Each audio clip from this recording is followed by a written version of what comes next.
Сончливото утро во Скопје предизвика сообраќаен метеж на повеќе крстосници. И оние скопјани кои вообичаено одат на работа пеш или со велосипед, сега тргнаа со возило. Сообраќајниците кои водат кон централниот дел на градот беа претесни, се формираа долги колони, а некаде дури и се беше заглавено. Ова стана вообичаена слика во Скопје. За да се стигне од Лисиче или од Ѓорче Петров до центар, неретко треба дури и до 1 час. До кога ќе биде така? Очигледно е дека транспортната инфраструктура не е во состојба да ги задоволи потребите на град кој постојано расте по број на жители и возила. Локалните власти низ годиниве многу планови и ветувања даваа, но малку од тоа реализираа. Имаме дури и скапо платени мостови кои со години не водат до никаде, оти споро се прават сообраќајниците. Беа ветувани и подземни улици, па дури и тунел под Калето. Но ништо од тоа, па сообраќајните метежи продолжуваат. По изборите, овој проблем треба да биде еден од главните приоритети на новоизбраните локални раководства.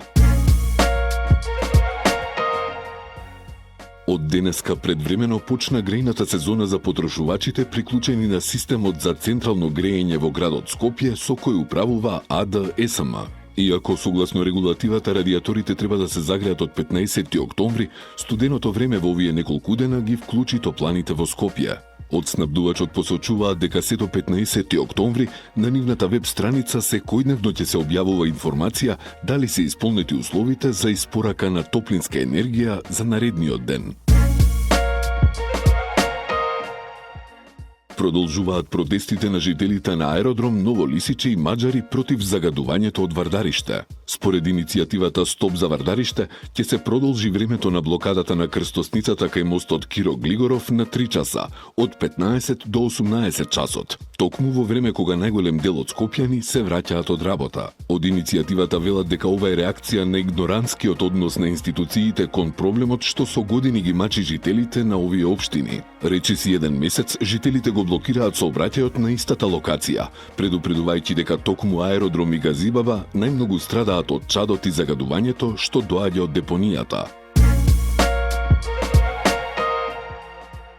Градоначалникот на Центар Горан Герасимовски денеска го посети корисникот на проектот Сервис за стари лица 84 годишниот Христо Станковски, со што и официјално почна реализацијата на услугата за оваа година, информираат од општината. Преку проектот Центар се грижи за возрастните, што се реализира во соработка со Сдружение за развој и поддршка Хуманост.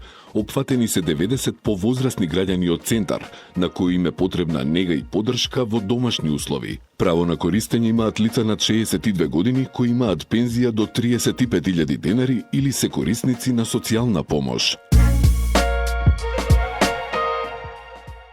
Општина Бутел денеска распиша тендерска постапка за изградба на поликлиника. Соопшти на денешната пресконференција градоначалникот на општина Бутел Дарко Костовски. Новата поликлиника Бутел ќе се гради на улица Бутелска на местото на постојната модуларна амбуланта. Ќе има приземја и кат. Костовски посочи дека се работи за модерна поликлиника која ќе се простира на 1500 квадратни метри, а тендерската постапка се очекува да трае околу 1 месец. Министерот за здравство Азир Алију истакна дека оваа поликлиника е пример за соработка меѓу централната и локалната власт. Во новата поликлиника ќе има општа медицина, ординации за педиатрија, биохемиска лабораторија, кабинет за радиологија, стоматологија, гинекологија, психијатрија, рече Алију.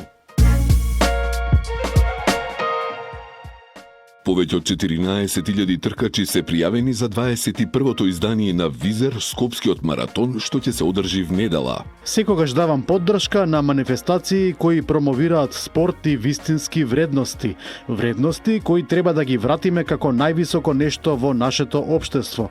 Вредности на кои треба да ги учиме нашите деца, изјави министерот за спорт Борко Ристовски на денешната пресконференција. На Визер Скопскиот маратон ќе учествуваат тркачи од 58 држави кои ќе се надпреваруваат во 4 дисциплини: маратон, полумаратон, штафетна трка и трка на 5 километри.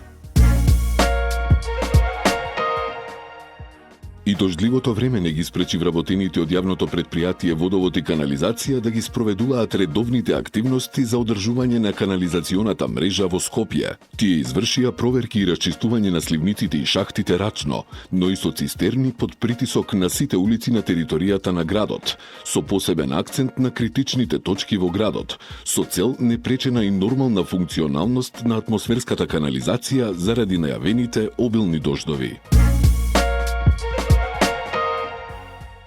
Единицата за недозволена трговија при СВР Скопје при претреси на 3 локации на подрачјето на скопската општина Ѓорче Петров лишила од слобода 24 годишен скопјанец, затоа што во неговиот дом биле пронајдени и одземени кокаин, марихуана и пари. По брза постапка поднесена е кривична пријава до основното јавно обвинителство.